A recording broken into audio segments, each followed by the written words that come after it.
Hello and welcome to Drunk Girls Who Read, a podcast where two tragic 30-somethings pretend anyone cares about their opinions. Who are you? I'm Charlie. And I'm Hannah, and we are the two 30-somethings, combining hopefully intelligent literary criticism with drunken chaos. We're currently reading The Hunger Games, and in this episode we're talking about chapters 6 and 7. So, grab a drink, crack open your book, and read along with us.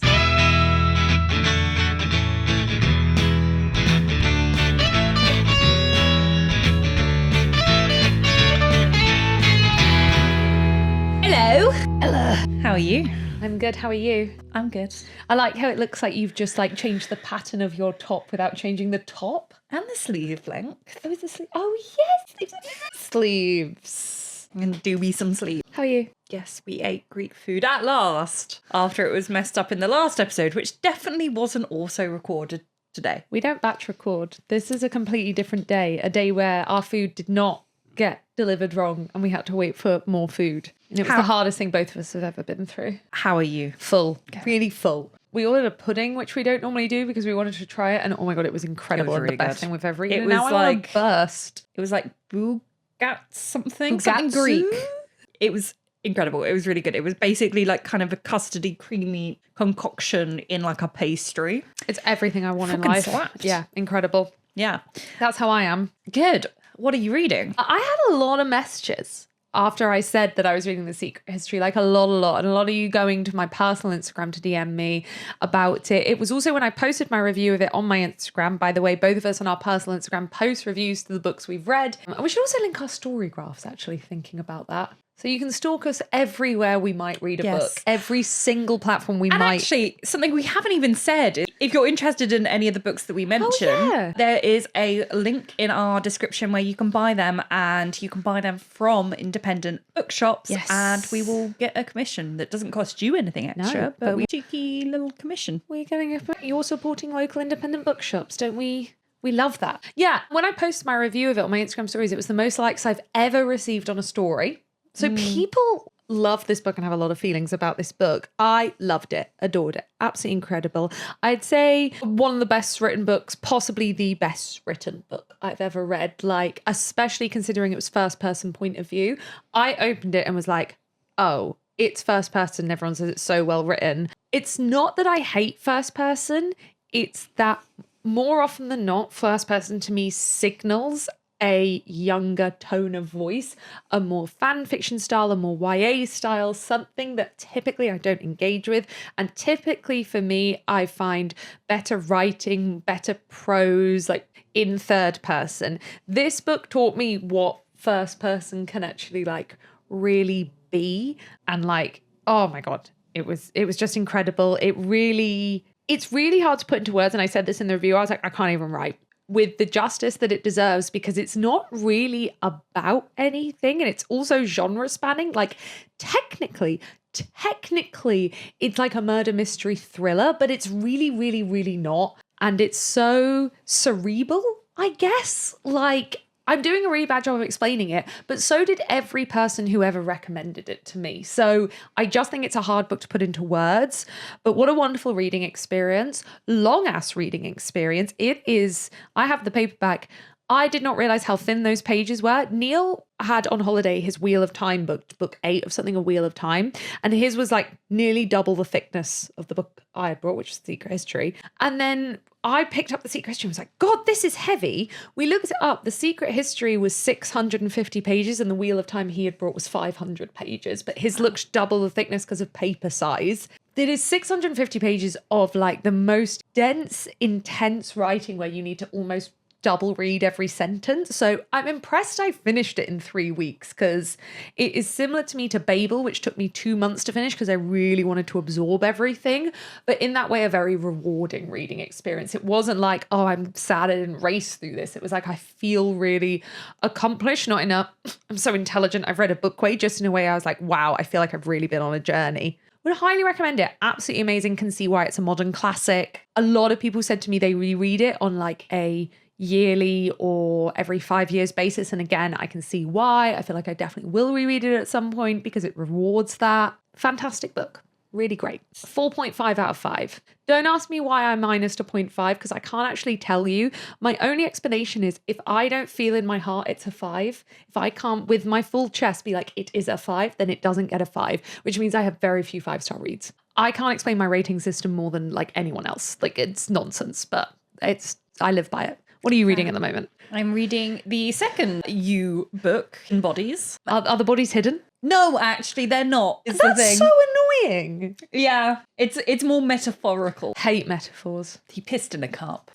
That's a hidden body. Yeah, there's not really anything else to say about it aside from what I said for the first. Very much like a kind of beach thriller. Like, kind of dumb, really entertaining. Yeah, you've just talked for a very long time very eloquently about I didn't talk a very eloquently. cultured book, and I'm just like, yeah, hot man kill people. I didn't talk eloquently. Give the people the Odyssey update then. Yeah, I've not read like a huge amount. This is the thing, because I think we said in the last episode, you said how we were saying that we feel like we didn't read a lot in the last month. Yes. And I feel like what I did, like I spent so much time booking last month. Like I had very little time for actual reading. The only real, like not real reading, audiobooking is reading, but as in Physically. with my balls that I did was Sunrise. And like, yeah, a little bit here and there of the Odyssey, but not like, I'm not bitten into it. Like I can't even think what I was doing, but I just did not have the time for like actual reading. So yeah, and I actually paused it whilst for a bit, I like didn't have time, so I paused it, and then I knew that I was going to start Sunrise, so I only unpaused it maybe like a week after I finished Sunrise. See. When I say pause, I mean you can pause books on Storygraph. So yeah, like I am still reading it, but I wouldn't say that I've like made remotely, because I just haven't had much time for actual reading with my eyes. March was a busy month. Yeah, as I said, there was one time I had more than a 20-minute stretch to actually read. Yeah. Frustrating when that happens. Yeah, I think that's how when I've been reading the Odyssey, it has been like 20-minute, Yeah. So I've just not made like a Bite in. Exactly. But yeah, like I'm enjoying it, but I just don't have anything to say. That's fine. And that's what we're reading. What are Yeah. we drinking today? Why are you asking me? It's your booze. Hannah, I know. What are we drinking? I don't know. I keep calling it boat liquid, and We're drinking I have no better answer than that. This has been on the Give me your- the backlog of the I album. almost, because I said glass and then I was going to call you slag, but it just kind of almost came out as slash. Like, I'm sorry, I forgot when you joined Guns N' Roses. Ew. Don't ew this. No, I was ewing. I remembered. I found out recently that some men still referred to like vaginas and things and like as slashes and things like that. And I was like, I didn't know they still did that. And I found out they do. I thought you were going to say as have a piss, because my dad says it. I hate it. He's like, have I'm a going to go have a slash. slash. Ugh. Gross. Yeah, I just keep referring to it as boat liquid because I don't know what it is. And this has been on like the backlist of the alcohol for the both podcasts for a while. And finally it's time. It says it's double cask Linny Aquavit.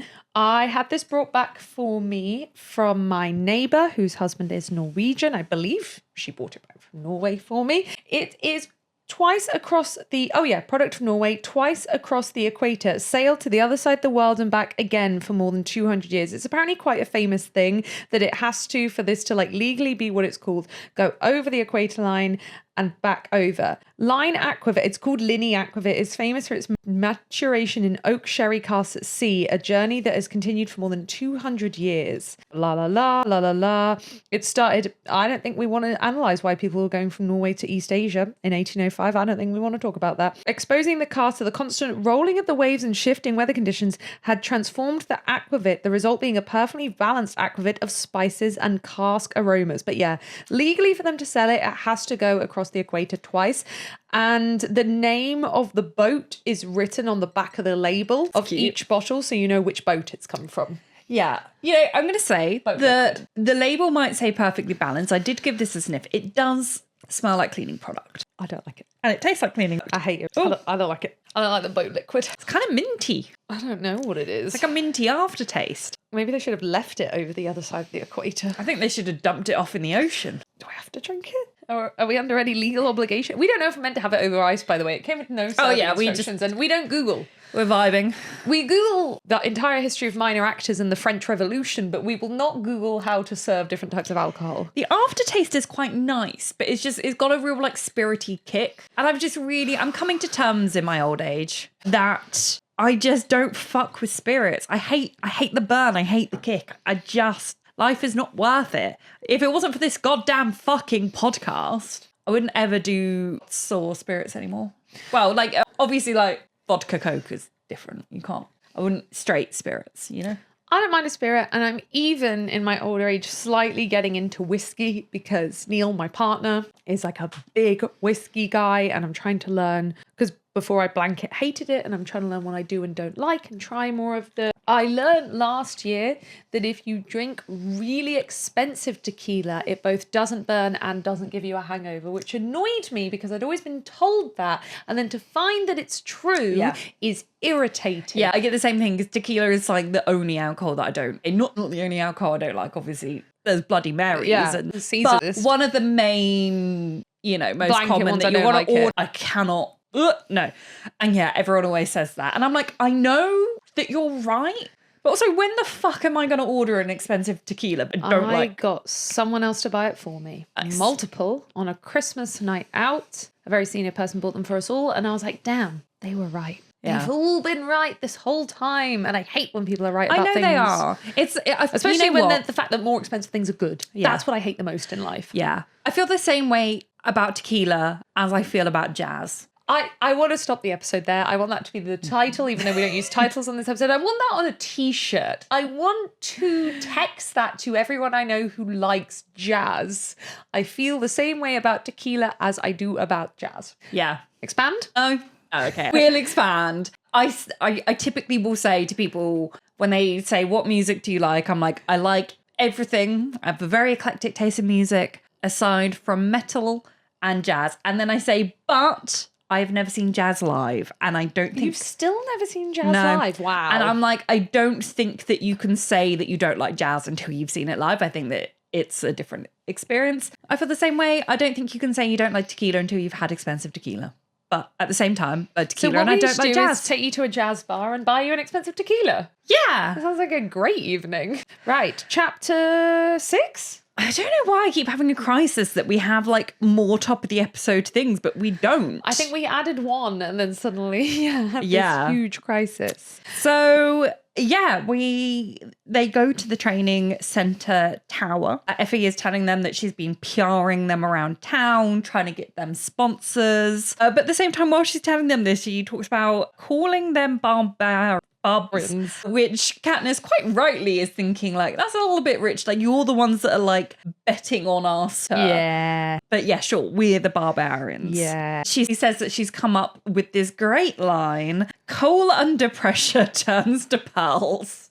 Look, we have to admit that Effie knows about PR. Like, we've got to admit that she can do branding and PR because she's also the one with the matching gold thing in the next book. Like, girl can... Yeah, but she knows about... She doesn't know about science. Doesn't know about... What would you even say this is? Like, what's the word for the rock science? Geology. It's geology. She does not know about geology. She doesn't need to. So Katniss is thinking... That's not correct. Yeah. It's not coal into pearls. It's supposed to be coal into diamond, but that's not true. And then she was thinking, the Capitol did have machines that could turn graphite into diamonds, but mining graphite was 13's job, which really begs the question. So do they just not have graphite now? Like, no. What do you need graphite for, really? Pencils?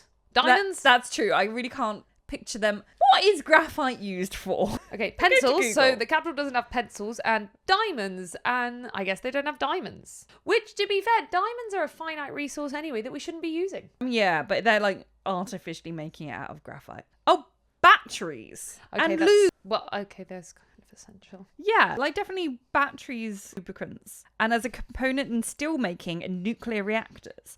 So very much needed. No more. Yeah, have they moved it into a different... To be fair, if we were to list every industry needed, I think we could come up with more than the 12 that they have. Yeah. I think we like kind of do learn that some of them also, they have like their main industries also do other things. Yeah, they must do. Because like 13, it wasn't just graphite. Their main thing was like, wasn't it weapons? Yeah, like weapons, but they were also doing graphite. So yeah, we do know that some of them also, I guess, have side hustles. Yeah. But yeah, it does kind of, I wish it was explained, like, oh, so is it moved to like a different, because that would, if they're next to each other, 13 and 12, so you can assume that like geographically, like, and they're mining anyway, you think that mining graphite would have then been given to 12. If there's graphite in the area, like, yeah, they're next to each other, but how relative is the next to each other? Yeah, but I guess you could have like expanded 12. Yeah. Apart from the fact they never wanted them to find 13. If you expand it too far, you hit 13. Yeah, I guess, but there must have been like some, I guess, there must be other graphite mines. Yeah, it's not like there is one part of America that has graphite. Yeah. I would love to know, it's the classic, I wish I could put myself on the head and read this for the first time. I would love to know if I would have predicted 13 still existing. I don't think so. No, I feel like maybe as an adult reading it, you know, it's mentioning a couple of times about 13 no longer existing. I don't know if you would think, oh, that could be a... It is the weird things that enter into your head when you're trying to theorize, as Charlie has discovered from me. I sent her some sunrise theories about 4 chapters in, and she just went, okay then. And I was like, I could be so far off. And then I told them to Neil, and he just went, okay then. And I was like, I think I'm really far off, but if I'm right, I'm going to be fucking smug. I think I'm wrong. Okay then. But yeah, it is funny the things you think, because also not everyone theorizes. Like, I don't actually theorize that much. I don't sit there and read and go, I think this is going to happen and this is going to happen and this is going to happen. I text you when things come to me, but I'm not sitting there being like, what's going to happen? And I think, you know, I speak to some people who are like, no, I don't theorize at all. I just read. And some people who are like, oh, I predict this and this and this. Like, you read in such different ways, basically. Yeah, it depends for me what I'm reading. I would say if I were to read a murder mystery, I then probably would intentionally. But aside from that, for the most part, no. Aside from, of course, like sometimes you do read stuff and your brain just does. Your mind goes there and you're like, oh, this happened. Yeah. Katniss takes a shower. The shower has loads of different buttons and stuff that dispense like shampoo and like body gel and all of this kind of thing. I kind of hate that. Can you like pick your shampoo? I don't want some generic brand shampoo coming out of my shower. I mean, yeah, you can probably program it in like hotels or your own house, but this is the tribute centre.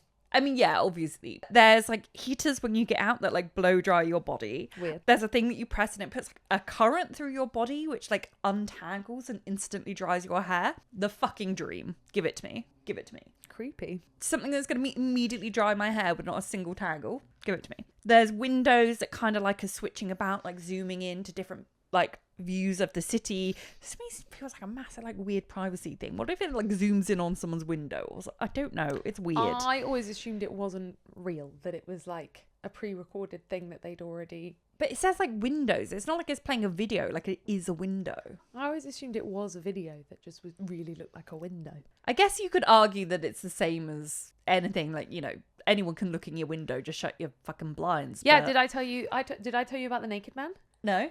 Oh, the other day. Was there a man? Was he naked? Yeah. It was like, I am living out Friends at the moment. Yeah. So I was in my kitchen getting my yogurt ready for work, you know, as I do. Getting my yogurt, my raspberries, my nuts and my seeds. Just gathering them together, foraging them together into a pot. She's trying to flex that she was eating healthily. Yeah. I am, because I was foraging them together into a pot. This, you know, you got to go to different cupboards. This takes some time. And I see some movement out the corner of my eye. And I'm like, oh, there's a man in the kitchen opposite and below me. So this is like the most direct line of sight I have in my flat. So the kitchen, yeah, opposite and below me. So I can see down into it. And I'm like, oh, there's a man down there. Oh, he's not wearing a top. Oh, he's naked. And then I'm like, well, you know, he's probably just popped in his kitchen to grab something. We've all done it. We've all like run out to grab something. It's like, oh, and you don't want people to see you. So I was just like, oh, I'll just look away, carry on with what I'm doing. I go and brush my teeth. I go do some other things in my bedroom, come back to the kitchen to finish packing my bag. And I'm like, oh, he's still there. He's wiping down his kitchen surfaces. He's sorting his laundry. He's packing his lunch for work. All of it stark bollock naked. Oh, Charlie, I could see every wrinkle on both his buttocks and his ballsack. At one point, he got a semi, which leads me to believe that he maybe was getting a kick out the fact that people could see, because at first I was like, how has he not spotted me? Even if I'm not looking, I'm moving around this kitchen a lot. Then I was like, maybe he has. Maybe he has spotted the movement and now he's got a semi. So part of me was like, it's London living, you know, living close to other people's flats. But yeah, people do be naked in front of their windows. Yeah. People do be really naked. What? I never shut my windows. I think if people can see me, good for them. But I'm also not like parading around my kitchen stark bollock naked. Yeah, you cannot do that in my kitchen. That would be a call the police issue. Massive windows right on a very busy street. Yeah. No. Yeah. Anyway, what There's were we talking about? Oh, the windows. there's also like a thing where you can like whisper and get any food on command. It's all your classic go-to like sci-fi things. Futuristic. Yeah. And also like so far removed from 12. We enter into 12, a much lower level of technology than you as the reader are used to, and then enter into the capital, a technology that far surpasses what we as the reader are used to. So like the dichotomy, is that the right word, is really, really severe. Yeah. Might have just fucked that whole sentence. Might not actually know what dichotomy means. I don't like to Google words. I like to say them until someone corrects me. No, you were right. A division or contrast between two things. What? Is this a fucking A? Probably. That's no. Probably. Oh, no. Okay, I get it. Oh, yeah. Division or contrast between two things that are or are represented as being opposed or entirely different. Hey, that was exactly the right use. No, I just have to get, you know, when you're like, you know what it means, but also do you? Yeah, and you're always a bit nervous when you use a word for the first time. It's like, oh, am I using it right? I don't know. I don't know. Times, even when I'm texting someone and it's like an everyday word that I use, sometimes I have to check. Yeah. I'm like, what if I'm being dumb? Yeah. I said canonically in front of my parents the other day and neither of them had heard the word. I was like, what? I know. I was like, we say that all the time on the podcast. I know. I can't believe they don't listen. Crazy. Hannah's mum left a brilliant comment on our first episode on YouTube because we had joked about like, oh, even our parents can't tell us apart. And she commented, which one's Hannah? It was very good. Thank you. Thank you, Catherine.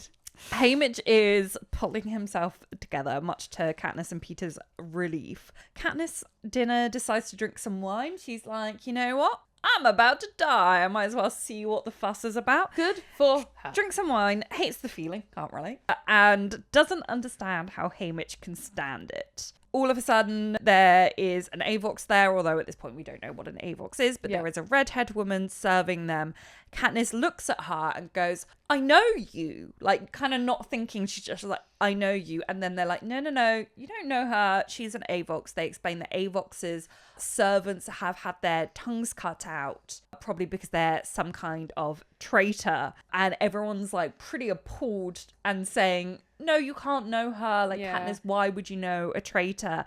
And Peeta jumps in and is like, Deli Cartwright. That's who she looks like. Deli Cartwright. And Katniss is thinking, he knows damn well that Deli Cartwright looks absolutely nothing like this woman, but she goes along with it because she knows that Peeta is like saving her in this moment. For some reason, this bit forcibly reminded me, and it doesn't bear a relation to it, but to the bit in the first ACOTAR book where they name drop the random girl from the village and then it ends up coming back around under the mountain. Yeah. And like, these two instances in them naming a randomer from the village are not similar apart from that bit I just said, but something about it really reminded me of that. I do, yeah, I know exactly what you mean. To the point where I was like, oh my god, does Deli come back around? The thing is, she does. I then unearthed a memory that she does. Sorry, I thought I knocked it over. Deli comes back around in book 3. Does she? Yeah. You know, in film 4, they split the last film into 2. Prim is the one to go and talk to Peeta after he's been, what's it called? Hijacked. Yeah. In the books, it's Deli. Interesting. Because they see her as so neutral it can't anger him. Yeah. So Deli does come back. But yeah, I think something in my brain was like, yeah. It's a real, the book then kind of, explains what avox are. And my first thought was like, it's a real Middle Ages punishment. Like, you're around all this hyper technology that we've just mentioned, the windows and the shower and the blow dry magical hair thing, which again is an advancement of what the reader has. And then you have this hyper Middle Age style punishment of cutting someone's tongue out. This was a real punishment that is used in like different historical settings, of like forcibly making it so someone can't speak. It's also like forcibly harming them, so they're then trapped into slavery. We assume the avoxes are not paid a wage, they're just given like premises to live on, so they can never escape this life. So there's a real like, and it's what you said earlier, that like Katniss is like, how it's a bit ironic you call me a barbarian when the capital is literally cutting people's tongues out. Yeah, I think it's quite good as well. Like I'm struggling to think of one, so I can't support this argument, but I'm convinced that there are more examples of Snow and like the state, the capital in general, like using inspiration from history, how they maintain their power, I guess. Yeah, their like system. Yeah. I feel like this definitely isn't the only thing. And it is smart to do, obviously, to look back at history, to take learnings from that. But yeah, this is very Middle Ages. I think it's Haymitch. Someone asks whose idea was the hand holding Sinners. And Haymitch goes, just the perfect touch of rebellion, very nice. It hadn't occurred to Katniss until then that this like could be a touch of rebellion. I think it's very interesting that Haymitch leaps to saying that this is an act of rebellion, because this to me is like, does he already know that Cinna is a rebel? Yeah. Because otherwise, to me, if you didn't know, you would just read this as just a random cute thing that some dumb... Well, also, like, it could almost read as just making sense. It's probably quite rare that two reaping people are the exact same age and kind of know each other. Like, when you have an 11 to 18-year-old, whereas these two are the exact same age and, like, both relatively good looking, it's kind of like, oh, we could shove it into a romance. But when we are like leaning into this fact that the whole thing they're trying to do is PR it and make plot lines, you can just view it as like, yeah, Cinna's doing something, like, it makes sense. It just makes sense. Okay, so the fact that Haymitch jumps to the word rebellion makes me think that at this point Haymitch already knows that Cinna is on side, which is very interesting when at this point we don't know too much about like the origin of the rebellion. No. Peeta gets her alone and asks her about the avox. Yeah. She's kind of debating whether to tell him or not. She kind of decides to tell him, but then it's like, oh, someone might be listening, and he's kind of on the same page, and he's like, let's go to the roof where the wind is really loud. She explains that one day she was hunting with Gale and they saw the avox and a boy, that they were running in tattered clothes, and then a hovercraft grabbed the girl in a net and speared the boy and yanked him up by the spear, which is horrifying. What? And she says that they both looked capital, which is so interesting because obviously we do see some capital rebels like Cinna, like Plutarch, but yeah, it's kind of what, like I was saying about the whole capitalist thing, we don't see if the average Joe has jobs and what those jobs, we don't see what the average day in the life is like for people in the capital, because what we do learn is that, you know, there is so much wealth and they never have to worry about starvation. Yeah. But there must be horrors going on for people to want to defect like this. Yeah, and they must be... Well, I mean, everyone in the capital who is over a certain age has enough of a brain to realise what horrors are going on. It's not like you can argue that all of them, you know, everything's being hidden from them. It's being displayed to them year on year on their TVs. But there's also, I'm sure, horrors going on within the capital that we know about, that, you know, we know from learning about the future, that the other victors and things like that. So like, but to defect all the way to wanting to run away is like what situation were these two in that felt like their best option. Exactly. Or like, you know, were they running away or were they running to 13? Yeah, that's my theory, that they were running to 13. Katniss thinks and says to Peeta that there was a moment she could have helped the girl and she didn't. There was a moment when the hovercraft appeared before the net came down where they locked eyes, where she could have gone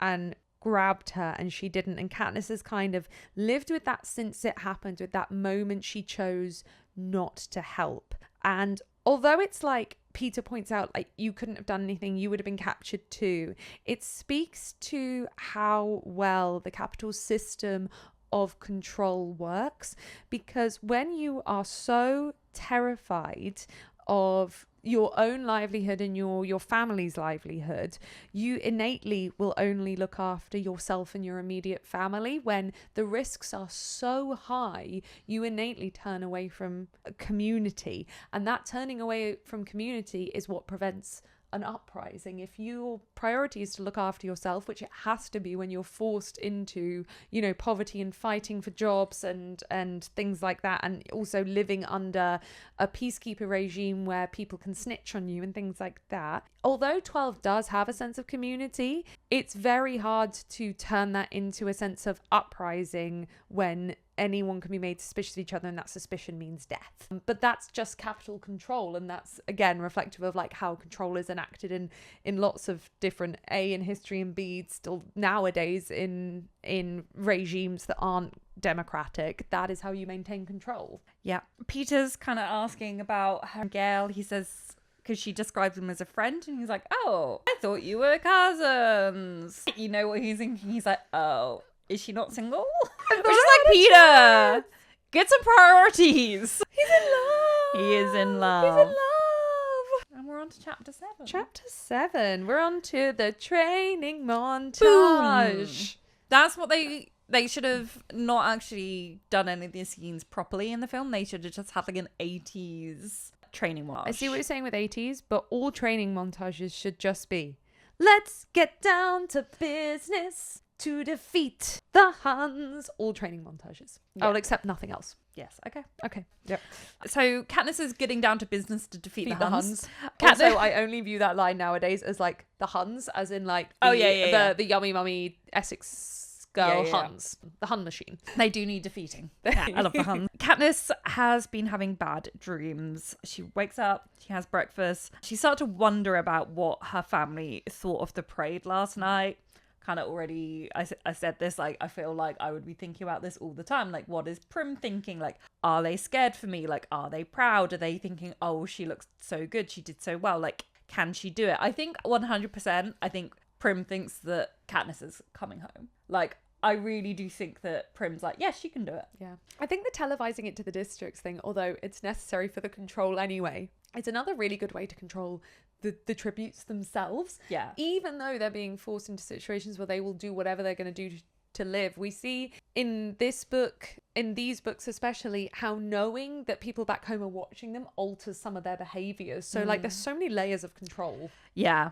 Haymitch asks if they want training separately or together. She's like, why would we have it separately? And he says, you know, if you had a special skill that you didn't want Peeta to know. Peeta says that he doesn't have any special skills and he's eaten enough of her squirrels to know about hers. And she starts to think that she hadn't considered that he would have also been eating them. And like, it's not that she thought that the baker was like really selfish, but just that she thought like that they had enough money. And I think, again, this is getting at how even though there is a class divide, no one has enough. Yeah.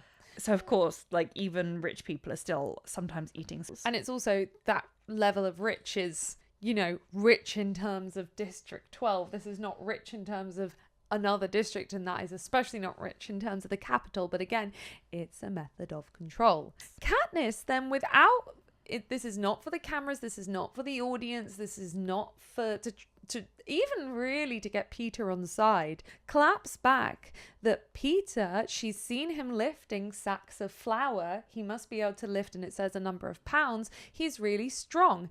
And it's interesting, this is her first kind of, to me, the first thing she does not for anyone else's benefit. She's so just like, don't put yourself down. And this is a theme throughout the books of Katniss. You know, she's lauded with a lot of praise throughout the books because she does have these special skills, and she's determined to not let Peeta get the praise he deserves. And that's something innate in her. That's not something she's doing for the cameras, which I really love. Haymitch asks if she's any good with the bow, and she's like, I'm all right, like, living. Peter's like, no, like, she is excellent, and starts to go on about how she always hits squirrels through the eye, etc., etc. And Katniss is like, why is he noticed? Because he loves you, you dumb bitch. Why have you been watching him lift bags of flour in the sun? I wonder why. You lusty whore. I'm sorry, Katniss. Watching Wow. this boy lifting bags of flour. We learn through Katniss thinking things inside her own head, my favourite way to learn context, that districts 1, 2 and 4 are wealthier than the other districts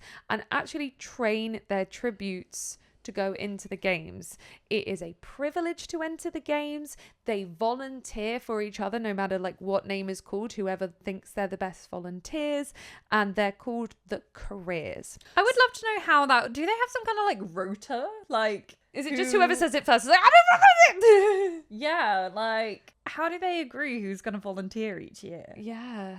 I also, something which I wish was explored a little bit more, which I guess it is, but just not quite enough for me, is that it's always said as like 1, 2 and 4 are the careers. They form a pack. They always do this. The rest of them are left up to themselves. I'd kind of prefer it if there was a sort of slow delineation from careers all the way down to 12. As in, like, I don't think there's a hard line between like being a career and being like some random other. I feel like because the careers weren't always careers, they like that's become a thing. You would have some other districts maybe trying to do that to get to that place. I don't know. It just feels a bit like these are the careers, these aren't the careers. Like, would there not be some districts kind of in the middle? But maybe it's a why, but we just don't have time to explore that. Yeah. Peeta reveals that his mum said to him, maybe District 12 will have a winner this year, meaning Katniss. Oh, what a bitch. What a fuck Peter's mum. What a cow. Jesus Christ, like absolutely horrible. Disgusting. Cheers. Yeah, Katniss kind of gets a bit like, she's both sad and like pissed off and angry at him saying this, and it kind of like claps back at him. And then Peeta says to Haymitch, she has no idea the effect she can have on people. Which, adorable. I think we can agree at this point, it is perfectly obvious to everyone else in the room that Peeta is in love with her. Peeta's down so bad. Like, so bad. Like so bad. He is not even hiding it. Like, he fully is like cards on the table. And the only person that doesn't know is Katniss, because she's so fucking autistic that she is like not picking up on like, it's not even the subtext. It's goddamn fucking text. He's turning to Haymitch like he's turning to camera in like a sitcom. Like, she doesn't even know. Love Katniss. Yes. So then she thinks that by the effect she can have, she assumes that he means pity, and she gets really pissed off thinking, what I did, like, no one helped me aside from Peeta. Like, no one's pitied me. Like, I get good trades because I have good game. Like, it's not out pity. She's like really pissed off. And then after this, there is like an awkward silence for a bit, and then Haymitch goes, well then, well. Like, this is so clear. This is the moment. I feel like Haymitch had probably like slightly wondered before, like, does Peeta have a crush? And then after this, he's like, yes, he does. I'll work with this then. Guess I'm working with this now. He's probably like, oh, great. Oh, he's immediately like, I want you to by each other's side all of the time during training. Katniss is thinking, again, like more around, like, why is he kept track of me? And then thinking about, you know, him lifting the flour or something, his muscles probably glistening with sweat in the sunlight as he's lifting these bags of flour. And she's like, I guess I've also kept track of the boy with the bread. I love it. The girl that was on fire, the boy with the bread. Give it to me. Why'd you keep track of him, Katniss? Why'd you keep track of him? Haymitch also tells them to not reveal their strengths in front of the other tributes. So he kind of just wants them to passively watch, learn some of the more survival skills rather than anything else, and just not reveal things, which is an interesting tactic. And like, you really don't know what to go for, because, you know, are you going to get picked off because they think you're weak? Are you going to get picked off because they think you're good at things? Like, the mentors really do have a tough job in telling them how to behave in this. So they go around, once they get to the training area, which is like a gymnasium filled with different areas, some with weapons, some with these like tent making and foraging and like basically like a thing with loads of stations, and they start doing the more non-competitive type ones, so the survival ones. Peeta is good at camouflage, which I cannot express enough how much the films have ruined for me. Yeah. I hate it. But I didn't hate it before the films. The films totally screwed this for me. I don't think I ever loved it. but sure. I didn't think about it. I was just like, sure, he's good at colors. Like, he can identify like moss is this and bark is this and like how to but the film's turned into some sort of like, I don't even know how to describe it. David Hockney-esque level, like, which is impossible to. What materials are you doing? I hate it. I genuinely. I think worst thing in the films. What I hate about it CGI. is it being excused because he does the cakes. That's my issue with it, because I'm sorry, but like piping some flowers onto some cake does not suddenly make you some kind of artistic camouflage expert. Like, I think it makes so much more sense that like, yeah, maybe the cakes does slightly help. But for the most part, he's just clearly artistic. Yeah. Like, he's clearly a creative person that is good at art. And that, to me, makes more sense than going, he decorates some cakes. But also, no one is that artistic. In the films, In the films. In the books, it's fine. Like, I don't mind. The bit in the film is like laugh out loud. It's ruined it for me. Like, there's a reason it kind of... It's all I can see is that fucking eye. Oh, yeah. I can't even talk about it. I actually can't. Yeah, he tries to make a joke that the arena might be a giant cake, and Katniss is basically like, no, don't do that, and like changes the subject. It's just trying to inject some humor here. Yeah, they are finally training with some of the weapons. They start to train with some of the spears, and this is when they first notice, just kill me now. She comments on the fact that rue is a type of flower. She starts to think about primrose. I'm sure this is gonna become poignant later on anyway. It's not at all relevant, but Rue is watching them constantly. Yeah, she's just like every time they turn around, she's like just watching them. I love it. I love Rue's instincts that these are good people that are going to protect her. Yeah. I guess, I mean, she's probably at this point seen Katniss volunteer for her sister, so that explains it. But yeah, it's just so goddamn cute. I love like this method of forming friendships, of just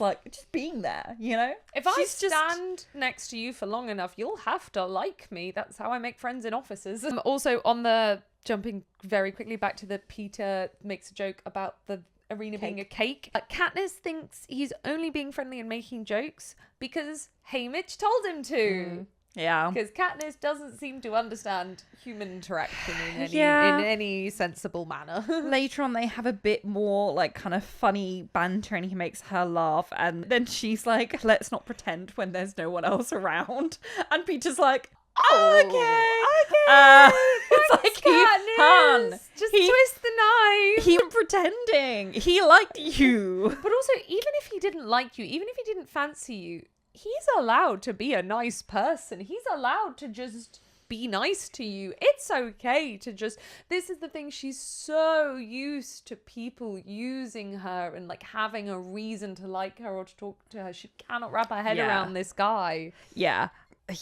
My next note's about the assessment. She's so jaded. It's totally understandable why, but it's heartbreaking. Yeah. She thinks to herself that if it's not her that's going to win, she would rather it be Peeta win. But not because she's like, oh, I like Peeta, but because she's like, it would be better for her family. This is the thing, like Katniss, and there's nothing wrong with it. And I really like that Katniss is this very like strategic and calculating and like, I don't want to say emotionless because she's clearly not emotionless, but like on the surface, maybe a bit emotionless, because I think that this is something that's very typically like male coded. Yeah. Like the way she acts is very like traditionally like masculine. It's very like strategic, calculating. Obviously it's not in real life, but I mean in terms of like, you know, when we're stereotyping. Yeah. But because she's like that, she assumes everyone else is. So she's actually the one that's been like, well, I hope Peeta wins if it's not me because it's better for my family. It's like, bitch, you're the calculating one. Like, Peeta's just genuinely nice. Well, in that way, I suppose Peeta is actually in some ways quite feminine coded in the fact that throughout the books, he's a peacemaker. He continually tries to make good between people and without ulterior motive. Like, although he does like attack Haymitch and say, you've got to be my mentor, he, for the most part, wants to be quite polite to people unless he has to be. He's quite a natural peacemaker. Yeah, not and peacekeeper. Peacemaker. Yeah. And even, you know, the whole decorating cake thing is like something very typically coded as feminine. Yeah. Which like makes as someone that loves a feminine, I love a little gay man, like in a lusty way. I'm amazed that I didn't love Peeta. I guess like maybe I was too young to, but now when I read it and he's a little bit fruity, I'm like, But please He's a bit of remember me. that his muscles glisten in the sun as he hauls Well, bags of flour that's around. the thing. You want a fruity little man whose muscles glisten in the sun. He's not little. He's throwing that flour around. But I mean, in like it's a it's a state of being. spiritual. Sure. But Katniss hasn't been watching those muscles. She's just been keeping it like it's fine. Like She it's just happens to know that he has muscles that do glisten in the sun, but definitely not because she's been She watching. hasn't been watching it now. Assessment? Yes. Assessment. So after 2 days of training, 3, I don't really know what's happening. At the end of one of the days, we get to assessment time, which is where the tributes have to show off. They have like 10 minutes to show off the skills that they've learned or that they have in front of the game makers, who will then give them a score. The score doesn't affect anything in the actual games in the arena. What it does is give information to the capital, who can then both place bets and send in, what's the word they actually use? Gifts? Sponsors. Yeah. To the tributes in the arena for extra food and medicine and things like that. So it's a signifier to the capital, but also to anyone that bets. Can I just say, I quite like the boat. Yeah, liquid. it's going down fine now. Yeah, it had an initial horrible kick, but once you keep drinking it, well, maybe it's the ice melting, to be fair, but the kick is gone, and then it's actually quite nice flavour. Just like what Hamish would have said. So true, bestie. So true, bestie. Because of drunk, which honestly, fair. But not for like a reason where they're having to watch children who are all about to die because they're all indulgent pigs, and pigs being the operative word here. Hannah's like pigs. I'm like, I absolutely would have been at that buffet all day drinking. Obviously, like, not with the context of these children are about to die. However, like, if I'm at work and there's a buffet and alcohol, I don't know how people, especially in a professional environment, get out of the mindset of if it's free, I want it. And I think this comes from maybe not addictively taking it when you're younger in your career and you needed it, but yeah, like still, if like food or like drink comes out for free at work, I'm like, yeah, I'll have it. Yeah, I struggle. Like I go to these like book events with work, like where they talk about books that are coming out, and all of them have free wine, and they were often on like a Tuesday and things, and I'm also like, don't drink, you need to do the networking with people, but I'm like, but it's free. And then I'm like, well, have one because it will help you with the networking because I'm an anxious person. But then my mind is like, have 10, it's free, you could. And I'm like, stop it, no, yeah, it's free. So no one's paying attention. No, because they're all drunk. Katniss kind of fucks up at first, like she's not used to the bows. I love that. I love the not used to the bows thing, because it's great attention to detail. It's amazing attention to detail, and I think it also avoids something which the book was slightly careering towards, which was Katniss is magically talented. She's just so good. And I think to Katniss's credit, inside her own head, she's like, I've worked to be this good. But the books, slightly because they're YA, kind of can feel a bit like, of course she's so good because this is the thing we're reading a book about. But I really like the fact that when she picks up a new bow and it's made of aluminium or something, or some sort of metal, not wood, she misses, and she needs to learn the tension and the weight and things like that. I think that's really key. I know what you mean. I think that there is an impulse because it's YA, and whilst it's not fantasy, it gets roped in with a lot of that fantasy that is really, really guilty of having this like Mary Sue type thing of people being overly perfect. It's like, it's a very like ACOTAR, really minor spoilers thing here of like, you know, the woman trains for 2 weeks and suddenly is as good in battle as these warriors that have trained their whole life. Like that kind of thing. It happens in a lot of these like YA fantasy books and New York fantasy books. So I do get like the impulse to kind of think this about Katniss. I don't think that it is actually there and like that on the page. I think that it's like a case of one, a lot of like stars aligning. You know, I've gone on about my Slumdog Millionaire theory. Yeah. But it's also about like she does have this team around her. Partly coincidence that they're a great team, and partly not coincidence because it is like a rebellion forming at this point. That is the reason that like, you know, she does well in the styling because she's got Cinna. She does well in the chariot because like it's her and like Peeta together, this kind of thing. I think the films actually do a really good job of playing up Peeta, bringing it out the side of her a lot better than the films do, like in front of the crowd. So yeah, like I do see what you mean, because I think it's so easy to assume that because we see it so much in other stuff. I'm not actually sure if I see that it's actually there, but I do agree that my mind kind of goes to that place of she's too perfect. That's what I meant. It's more that your mind would jump there based on previous things you've read, especially if you are a teenager and are used to YA fiction. I more meant that, like, and I was more talking about her hunting skills in particular. It's more just like, she's amazing at it. And yeah, like the books show us, like, no, you have to understand a weapon and you have to like practice and learn something new. So yeah, I love that she fucks up with the bow at first. I think it's brilliant. And it is quite accurate, because I mean, the only thing that I can compare it to would, for instance, be like knitting or crocheting. Like if you suddenly use like a different material tool, like it throws your tension off a bit. You get used to it. So yeah, I do really like that is considered. And I also like that she didn't consider that, because she's only ever used the same bows. So she does like a little bit of practice with the bow. At this point, they've completely, they no longer give a fuck. So she does some amazing, really impressive shooting. She even does a little like roly-poly, and then she looks up and like no one is pension. Roly-poly. So she loses her shit. She fires an arrow at an apple in the mouth of the pig that has just been brought out that they were going to eat. Why the fuck is there no force field? Because they didn't think someone would do this. But like they fucking should. Yes.